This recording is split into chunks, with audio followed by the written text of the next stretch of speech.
เพลียงโอ้เพลียงบ่จังมูลหายได้มันยังធ្វើការទាំងเพลียងទាំងអីដើម្បីអីដែរបីយកលុយជួយ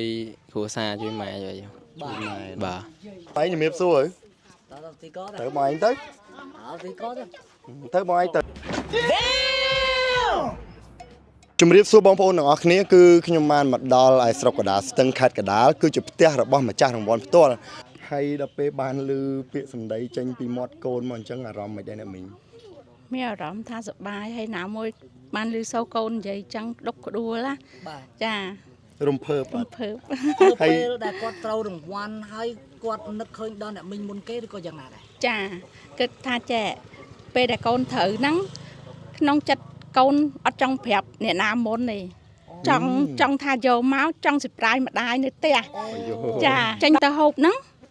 នេះដូចនាំនេះនិយាយលេងសើចនៅក្រោមផ្ទះហ្នឹង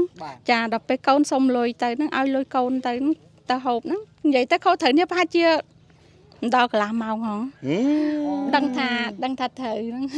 មិញនេះគឺក្រុមការងារយើងបានបកគលរង្វាន់$7,777ដល់ដៃបងប្រុសហើយប៉ុន្តែជាទឹកចិត្តកតញ្ញូរបស់បងប្រុសគឺគាត់សុំបកគលលុយនឹងទាំងអស់ទៅអ្នកម្ដាយតែម្ដងបន្ទាប់មកសុំអ្នកម្ដាយចាត់ចែងឲ្យជូនគាត់ទៅទិញម៉ូតូអូយបាទតោះឥឡូវជូនលុយទៅអ្នកម្ដាយទៅបាទនេះបាទលុយទាំងដុំជូនអ្នកម្ដាយតោះអ្នកម៉ែឲ្យកូនហ្នឹងទៅទីចិត្តទីឆ្ងាយសុំឲ្យកូនសុខសប្បាយសុំជូនពរឲ្យកូនទៅណាមកណាជួបតែអ្នកក្តី